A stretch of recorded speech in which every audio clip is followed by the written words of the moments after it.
بسم اللہ الرحمن الرحیم۔ السلام علیکم دوستو، دنیا بھر کی خبروں میں آج آپ سنیں گے، لیکن اس سے پہلے اگر ہو سکے تو لائک اور سبسکرائب کا بٹن ضرور دبا لیں۔ شکریہ۔ ایران سے خطرہ ہے، مشرق وسطی میں فوج موجود رہے گی۔ امریکہ۔ دنیا کے خوشحال ترین ممالک ایک دھوکہ۔ ہمارے آنے سے پہلے عمران خان کے پاس صرف ایک سیٹ تھی، جہانگیر ترین۔ پاکستان کو ایک بدترین ملک سمجھا جا رہا ہے۔ ناسا کے سپر سونک مسافر طیارے کے متعلق انکشافات۔ تو آئیے چلتے ہیں تفصیل کی جانب۔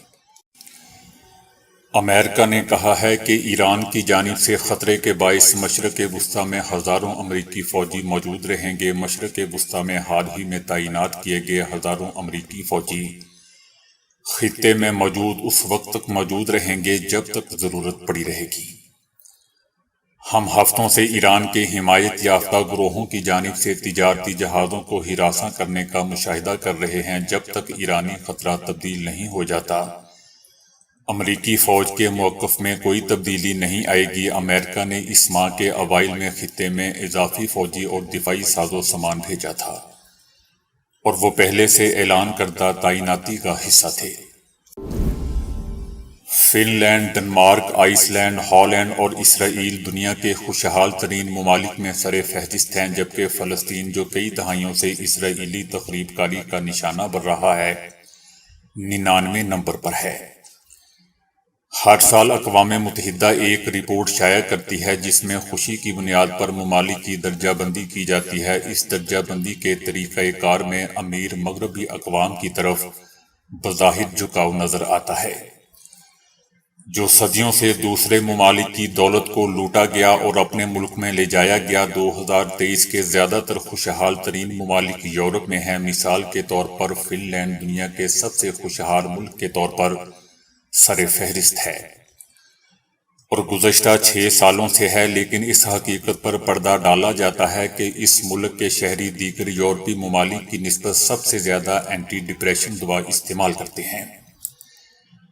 یہی بات آئس لینڈ کے لیے بھی درست ہے، جو دوسرے نمبر پر ہے، اور سویڈن کے لیے بھی، جو چھٹے نمبر پر ہے۔ رپورٹ سب سے کم خوشحال ملک ہندوستان کا ہے، جو کہ 126ویں نمبر پر ہے۔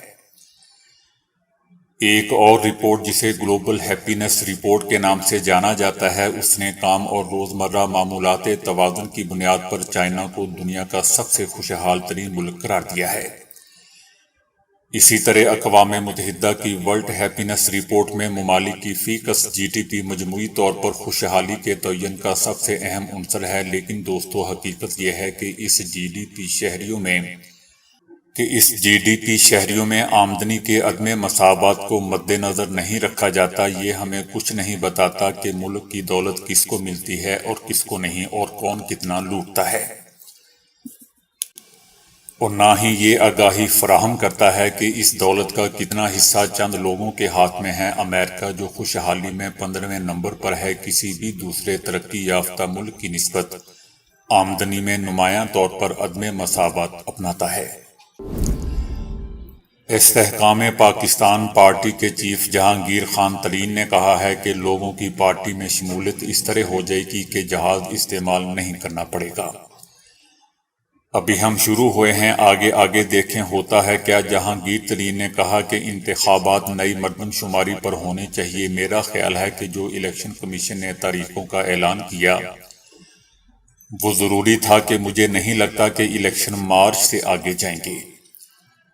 12 مارچ کو سینٹ کے الیکشن بھی ہیں۔ سینٹ کے الیکشن سے پہلے عام انتخابات ہو جانے چاہیے۔ ہم ایک سیاسی پارٹی ہیں، پورے پنجاب میں جلسوں کا سسٹم بنائیں گے اور ملک بھر میں جائیں گے۔ انہوں نے کہا کہ ہم جیسے لوگوں کے جوائن کرنے سے پہلے عمران خان صرف ایک سیٹ کے مالک تھے۔ ہمارے آنے کے بعد پی ٹی آئی کامیابی تک پہنچی، پھر ہی جہاز اڑانا پڑا۔ کسی پر پابندی نہیں لگنی چاہیے، سیاست میں کھلے طریقے سے بات ہونی چاہیے۔ ان کا کہنا تھا کہ عمران خان کا سیاست میں کوئی مستقبل نہیں ہے۔ پاسپورٹ کی عالمی رینکنگ کے مطابق پاکستانی پاسپورٹ کو 101 نمبر پر دنیا کا چوتھا بدترین پاسپورٹ قرار دیا گیا ہے۔ دنیا بھر کے پاسپورٹس پر حال ہی میں دوستوں ایک رپورٹ جاری کی گئی ہے۔ اس فہرست میں ویزا فری ممالک کی تعداد کے لحاظ سے ممالک کے پاسپورٹس کی طاقت کا اندازہ لگایا گیا ہے۔ سنگاپور کے پاسپورٹ کو دنیا کا طاقتور ترین پاسپورٹ قرار دیا گیا ہے، جسے 193 مقامات کے لیے پہلے سے ویزے کی ضرورت نہیں۔ افغانستان کو عالمی رینکنگ میں دنیا کا بدترین پاسپورٹ قرار دیا گیا ہے۔ دوستوں، میں اکثر دیکھتا ہوں کہ کسی دوسرے ملک کی خوبی کو نتھی کر کے پاکستان کی برائی کو اکثر دکھایا جاتا ہے۔ ہم لوگ، جس میں میں خود بھی شامل ہوں، چن چن کر پاکستان کی برائیاں تلاش کرتے ہیں، پھر جہاں کہیں ملک کی برائیوں کا ذکر ہوتا ہے ہم اپنا حصہ ڈالنے سے نہیں چوکتے۔ وہ تمام برائیاں اپنی جیب سے نکال کر پاکستان کے منہ پہ مارتے ہیں، جس سے ملک کا رہا سہا چہرہ مزید مکروہ ہو جاتا ہے۔ اور میں نے یہ بھی نوٹ کیا ہے کہ ایسا عمران خان کے سپورٹر زیادہ کرتے ہیں۔ میں بھی عمران خان کا سپورٹر ہوں، لیکن میں آج آپ کو پاکستان کی وہ خوبیاں بتاتا ہوں جو عمران خان کے سپورٹر صرف اس وقت بتائیں گے جب عمران خان کی حکومت ہوگی۔ دوستو، ہمارے دیہات میں ہر دوسرے یا تیسرے دن کسی نہ کسی گلی میں آپ کو مدرسوں، مساجد یا یتیم بچوں کی شادی کے لیے چندہ مانگنے والے نظر آئیں گے۔ ان میں فراڈیے بھی ہوتے ہیں۔ ان فراڈیوں کے بارے میں بتانے والے بہت ہیں، یعنی عمران خان کے سپورٹر، لیکن یہاں میں یہ بتاتا ہوں کہ اس کے باوجود ہمارا انہیں کھل کر چندہ، گندم اور چاول دیا جانا ایک اچھا شگون ہے۔ جب زلزلہ اور سیلاب آتا ہے تو پاکستان کی ایک ایک تحصیل سے امدادی سامان کے کئی ٹرک جمع ہو جاتے ہیں۔ انفرادی سطح یا اپنی مدد، آپ کی مدد، یہ مثال مجھے ابھی تک یورپ کے کسی ملک میں نظر نہیں آئی۔ پاکستانیوں کا شمار بڑھ چڑھ کر خیرات کرنے والی اقوام میں ہوتا ہے، جس کو عمران خان بھی مانتا ہے۔ متعدد ممالک کے درجنوں غیر ملکی سیاحوں نے پاکستانی مہمان نوازی کی تعریف ہمیشہ کی ہے۔ ترکی سے لے کر سری لنکا تک اور سوئٹزرلینڈ سے لے کر تھائی لینڈ تک کوئی بھی کسی سیاح کو پانی کی ایک بوتل تک بھی فری میں نہیں دیتا۔ اس کے برعکس پاکستان میں غیر ملکی سیاحوں سے مہمان نوازی کے چکر میں ہر دوسری جگہ کھانے تک کے پیسے لینے سے انکار کر دیا جاتا ہے۔ پاکستان کا خاندانی نظام یورپ کے مقابلے میں بہت مضبوط ہے۔ مجموعی طور پر خاندان کے افراد ایک دوسرے کے لیے قربانی کا جذبہ زیادہ رکھتے ہیں۔ ایک شخص پورے کے پورے خاندان کا بوجھ اٹھائے ہوئے ہے۔ بعض اوقات ایک باپ، ایک بھائی یا ایک بہن تک ایک مکمل گھرانے کو چلا رہی ہوتی ہے، لیکن ترقی یافتہ ممالک میں اس کی مثال نہیں ملتی۔ ہمارے ملک زیادہ تر کامیاب لوگ دوستوں وہ ہیں جن کا تعلق عام گھرانوں سے ہوتا ہے۔ اکثریت نے محض اپنی محنت اور قابلیت کے بل بوتے پر یہ مقام حاصل کیا۔ پاکستانیوں کا ہی کمال ہے کہ انہوں نے 4 فوجی آمروں کے خلاف جدوجہد کی اور انہیں اقتدار سے باہر نکالا، لیکن عرب ممالک کے حکمرانوں نے تو ابھی اپنی عوام کو ابھی تک غلام بنا رکھا ہے۔ پاکستان میں صاحب اقتدار پر جس طرح تنقید ہوتی ہے، حتیٰ کہ فوج پر بھی عرب ممالک میں ہو تو سر قلم کر دیے جائیں۔ 2005 کے زلزلے میں جس طرح پاکستانیوں نے اپنے زلزلہ زدگان بھائیوں کی مدد کی، دنیا حیران ہو کر رہ گئی۔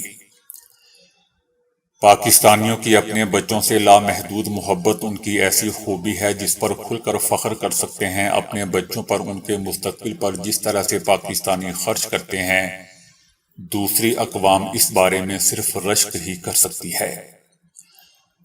اپنا پیٹ کاٹ کر، خواہشات پر اپنی خوشیاں قربان کر کے، یہ سب بچوں کی محبت کا ثبوت ہے۔ جرمنی میں دوستوں شدید گرمی میں سوشل میڈیا پر درختوں کو پانی دینے کی مہم چلائی گئی، لیکن یہ مہم بری طرح ناکام ہوئی۔ پاکستانی نوجوان زندہ دل ہیں۔ ہزار کمیوں کوتاہیوں کے باوجود جب فلاحی کام کرنے پر آتے ہیں تو محدود وسائل کے باوجود دن رات ایک کر دیتے ہیں، جس کی تازہ مثال عمران خان کے کہنے پر درخت لگاؤ مہم ہے۔ پاکستان کا نظام آبپاشی دنیا کا سب سے بڑا نظام آبپاشی ہے۔ دنیا کا 8واں عجوبہ قراقرم ہائی وے پاکستان میں ہے۔ پاکستانی ایئر فورس پائلٹس دنیا کے بہترین ایئر فورس پائلٹس ہیں۔ پاکستانی قومی ترانے کی دھن دنیا میں پہلے نمبر پر ہے، اور آخر میں یہ کہ پاکستانی آرمی دنیا میں محدود وسائل رکھنے والی واحد آرمی ہے جس کا بجٹ دنیا میں سب سے کم ہے، لیکن اس کے باوجود دنیا کی 7ویں سب سے طاقتور فوج ہے۔ مختصر دوستو، یہ کہ میں پاکستان کی خوبیاں گنواتے گنواتے تھکتا نہیں ہوں، لیکن آپ سنتے سنتے تھک جائیں گے۔ امریکی خلائی ایجنسی ناسا نے اپنے سپر سونک ہائیڈروجن طیارے کے حوالے سے نئے انکشافات کیے ہیں جو نیو یارک سے لندن کا سفر صرف 1.5 گھنٹے میں طے کر سکتا ہے۔ یہ دورانیہ کانکورڈ طیارے کے 1996 میں بنائے گئے 2 گھنٹے 53 منٹ کے ریکارڈ کو بھی توڑ دے گا۔ امریکہ اور دیگر ممالک زمین کے اوپر سپر سونک پروازوں سے روکتے ہیں۔ اسٹڈی میں سمندر پار رستوں کو واضح کیا گیا ہے۔ ان رستوں میں شمالی بحر اوقیانوس کے بڑے حصے اور بحر الکاہل پر مشتمل راستے شامل ہیں۔ اس طیارے کو کاروبار کے اعتبار سے کامیاب بنانے کے لیے زمین کے اوپر سپر سونک پروازوں کے گزر کے متعلق اصولوں کو تبدیل کرنا ہوگا۔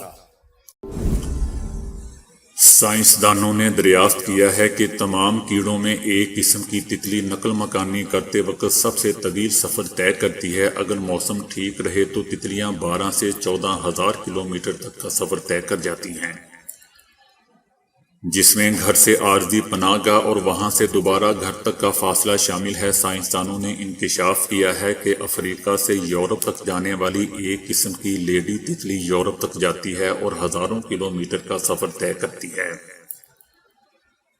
اب تک کسی بھی کیڑے کی یہ سب سے طویل نقل مکانی ہے۔ جب موسم نمی سے بھرپور ہو تو تتلیوں کی بڑی تعداد لمبے سفر پر روانہ ہو جاتی ہے۔ یونیورسٹی آف ریڈنگ کے پروفیسر ٹم اولیور نے کہا ہے کہ تتلی فلائی یورپ تک کس طرح آتی جاتی رہتی ہے، ان کی تعداد ایک سال کے مقابلے میں دوسرے سال 100 گنا تک بھی بڑھ جاتی ہے، لیکن اس کی وجہ ہم نہیں جانتے۔ یہ تتلیاں بہار میں اپنا سفر شروع کرتی ہیں اور ان کے راستے کو جاننے کے لیے ہزاروں رضاکاروں کو تربیت فراہم کی گئی ہے۔ اس کے ساتھ یورپ اور افریقہ میں موسمیاتی کیفیت کو بھی دیکھا گیا ہے، جس کے بعد ہی ماہرین نے اس تتلی کو طویل ترین سفر کرنے والے کیڑے کا اعزاز دیا ہے۔ سائنسدانوں کے مطابق یہ تتلیاں دن کو آرام کیے بغیر اڑتی رہتی ہیں اور رات کو آرام کرتے ہوئے پھولوں کے عرق پر گزارا کرتی ہیں۔ اندازہ ہے کہ تتلیاں سطح سمندر سے 1 سے 3 کلومیٹر بلندی پر سفر کرتی ہیں اور خاص ہواؤں کا فائدہ اٹھاتی ہیں۔ بسا اوقات وہ 6 میٹر فی سطح کی رفتار بھی حاصل کر لیتی ہے۔ ریاست اتر پردیش کے 30 سالہ ورما نامی نوجوان سماجی کارکن تھا جس نے اپنی جان لینے کی وجہ اپنی بیوی کو قرار دیا۔ شاہ جہاں پور سے تعلق رکھنے والے نوجوان نے اپنی جان لینے سے پہلے آخری تحریر میں لکھا جس میں اس نے دعویٰ کیا کہ بیوی فیس بک سمیت دیگر سوشل میڈیا پر اسے ہراساں کرتی ہے۔ دوستو، ورما کو اس کی بیوی نے سوشل میڈیا پر ہراساں کیا اور علیحدگی کے لیے 20 لاکھ بھارتی روپے ادا کرنے کا مطالبہ کیا۔ پولیس حکام کا کہنا تھا کہ نوجوان کو ضلعی ہاسپٹل میں منتقل کیا گیا تھا، جس کے بعد ڈاکٹرز نے اس کی حالت کو تشویشناک قرار دیتے ہوئے بریلی ہاسپٹل منتقل کرنے کا حکم دیا، لیکن اس شخص چندن ورما نے راستے میں ہی دم توڑ دیا۔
تو دوستو ابھی کے لیے اتنا ہی۔ ویڈیو کو لائک اور شیئر کرنے کا بہت بہت شکریہ۔